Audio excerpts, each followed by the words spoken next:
Pessoal, no último ano eu faturei mais de R$1 milhão trabalhando 100% online. E isso precisando apenas de um computador ou de um celular e de uma conexão com a internet. Você quer aprender como que você também pode fazer isso? Então clica no link na descrição desse vídeo que eu vou te contar o meu segredo. Danilo Avelar, enfim, o Corinthians, e quando está em baixa, geralmente acaba tendo a chamada força extra, ou no caso, quando o Corinthians se coloca sempre acuado, se mostra o porquê de ser uma equipe muito complicada de ser batida. Porque ele tira um algo a mais que muita gente não acredita. E num jogo como hoje, um Corinthians que vinha numa fase muito ruim no campeonato, fez aquilo que dele se esperava como técnico Fábio Carille.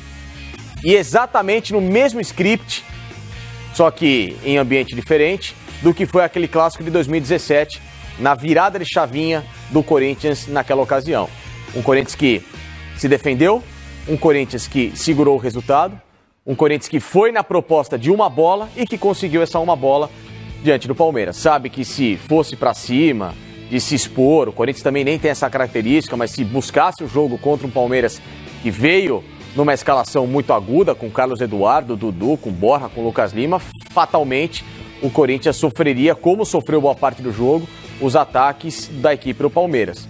Só que, como o Corinthians sabe que para anular essa correria que é o time do Palmeiras, basta você ter a solidificação defensiva necessária para que o Palmeiras se perca, porque o técnico que está no banco de reservas em nenhum momento é aquele cara que tenta fazer algo diferente para mudar o jogo, então o Corinthians conseguiu mais uma vez o gol dele, dormiu no resultado ao longo do jogo com muita competência e conseguiu 3 pontos que podem justamente fazer com que aquele cenário de 2017 se repita, de um Corinthians que cresce após um clássico, consegue ter aí sim uma paz enorme para o técnico Fábio Carille trabalhar e esses jogadores com confiança se desenvolver ao longo da temporada.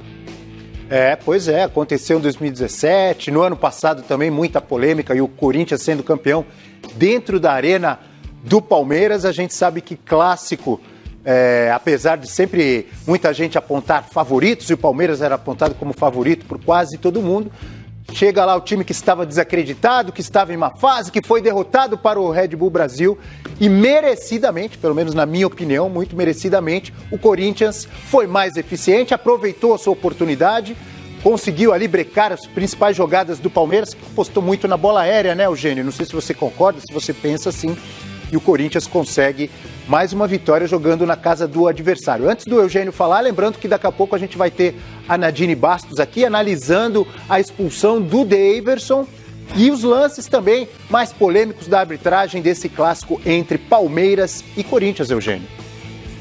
Um clássico ruim, um espetáculo para o espectador péssimo.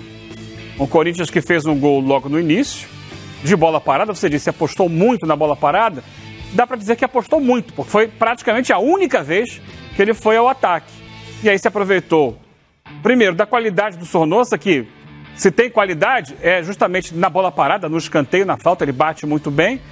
Na qualidade do Gustavo, que no alto hoje é um dos melhores jogadores do Brasil na disputa aérea, ganhou lá, ele foi inclusive, tentaram segurar ele ali, o Luan tentou segurar, ele subiu, ganhou de cabeça.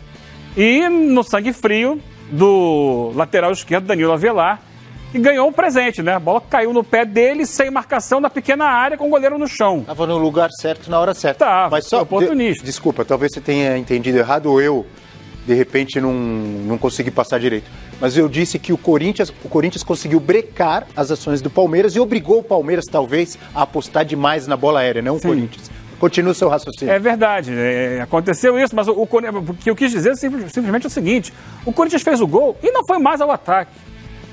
Aliás, já não estava indo muito antes do gol, mas estava muito no início do jogo.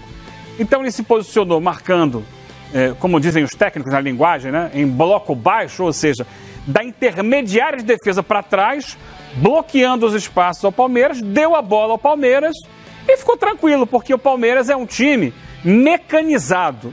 É um time que foi campeão brasileiro ano passado, fez boa campanha, sempre apostando na velocidade, na arrancada, na transição com o Dudu, que é excelente jogador.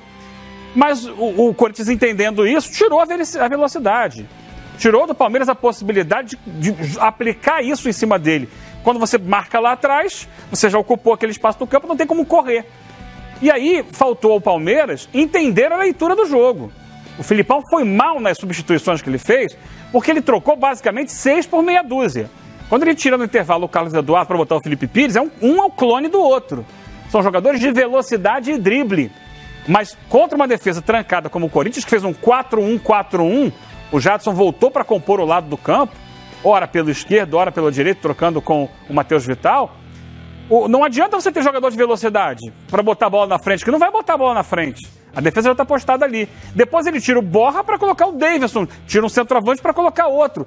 Ora, se o time está cruzando várias bolas na área, eu perdi as contas de quantas bolas foram levantadas na área. Pelo menos mais de 40. Não seria mais interessante ter os 2 centroavantes? Se é só isso que o Palmeiras sabe fazer, coloca 2 centroavantes, porque você tem a maior chance de ganhar uma disputa aérea. Não, você tira o Borja, coloca o Davidson. Cadê a inventividade nisso? Faltou ao Filipão olhar para o banco e buscar um jogador do drible curto, da tabela, da aproximação, buscar uma triangulação, uma outra maneira, recuar essa bola lá atrás para atrair o Corinthians, tirar o Corinthians lá da entrada da área. Então, no final das contas, como eu disse aqui, foi um jogo ruim, porque o Corinthians não quis jogar e o Palmeiras não soube jogar. Mas você está dizendo que o Corinthians não quis jogar, mas de qualquer maneira você acha que foi merecida a vitória ou não? Foi merecida, porque dentro do que se propôs, ele conseguiu o resultado. Exatamente. Ele bloqueou as ações do Palmeiras. Ponto. Me propõe então, a não deixar... Mas assim, não jogou bola. Cadê o Corinthians jogou? Não jogou bola. O Corinthians perdeu pro Red Bull. A grande diferença é a seguinte. Contra o Red Bull, ele e outros clubes contra quem ele vem tendo, Corinthians, vem tendo dificuldades no Campeonato Paulista, ele tem que sair pro jogo. Tem que propor o jogo, né? Contra o Palmeiras, ele pode jogar como time pequeno. E foi o que ele fez. Jogou hoje o time pequeno era o Corinthians e ganhou o jogo. Parabéns ao Corinthians, porque o objetivo, no final das contas, é esse. Agora, é incrível como em alguns jogos grandes, e você precisa ter um diferencial ou se fazer diferente, o Filipão tem tido dificuldade. O ano passado, quando o Cruzeiro veio para bloquear o Palmeiras, e por 2 vezes fez isso na Copa do Brasil, o Palmeiras praticamente não jogou. Desculpa te interromper, você está citando aquele jogo da Copa do Brasil, é isso? Copa do Brasil, exatamente. É legal você lembrar, Facincani, porque foi a última derrota do Palmeiras em casa. Sim, 1-0 em setembro do ano passado, contra o Cruzeiro pela Copa do Brasil. Depois disso, o Palmeiras não perdeu mais em casa, perdeu hoje. Continue. E o Cruzeiro naquele jogo fez, não exatamente, mas algo muito semelhante ao que fez o Corinthians. Vou jogar fechado e vou explorar o contra-ataque do Palmeiras. O Palmeiras é o mandante, o Palmeiras vem pra cima. É legítimo, não é? Claro que sim, o Mano é um cara inteligente. Pra que eu vou abrir o meu time com o Palmeiras que quer justamente o meu buraco pra jogar? Buraco no caso do contra-ataque? Não vou. Vou fechar, entendeu? Agora, o Boca da mesma forma. O Boca na Bombonera do primeiro jogo, da Libertadores na semifinal, segurou até onde deu. Depois que ele viu que o Palmeiras era inapto, que o Palmeiras também estava querendo segurar o empate, ele falou assim, pera só um pouquinho, deixa eu jogar um pouco para ver o que acontece, fez 2-0. Quando veio para cá, da mesma forma. Ele espera um pouco, vê que o Palmeiras parte naquela afobação, faz 1-0, na cirurgia, acha o gol, recua, joga direitinho. Então assim, quando o Filipão precisou mudar a característica, trazer um fato novo, 2 meias, alguém para triangular, um lateral para chegar e se aproximar com o Dudu, porque parece que o Palmeiras só depende do Dudu.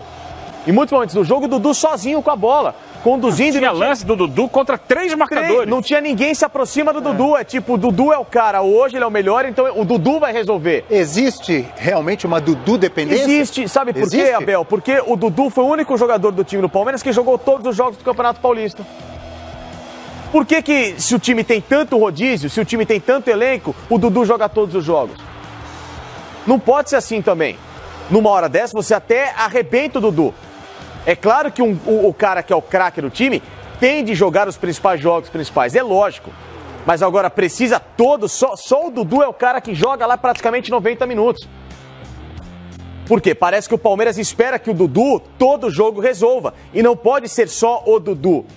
Que hoje jogou bem, inclusive, apesar de toda a dificuldade do Palmeiras. Era o único lúcido em campo. Se você não tem um lateral que se aproxima o Mike, muitas vezes esperando o Dudu, vai nele. Né? Ou quando o Dudu jogava pela esquerda, o Diogo Barbosa ficava. Você não tem um centroavante que busque jogo, Borja parado em meio à zaga.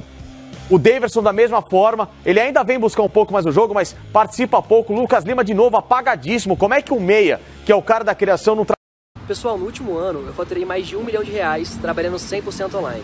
E isso precisando apenas de um computador ou de um celular e de uma conexão com a internet. Você quer aprender como que você também pode fazer isso? Então clica no link na descrição desse vídeo que eu vou te contar o meu segredo.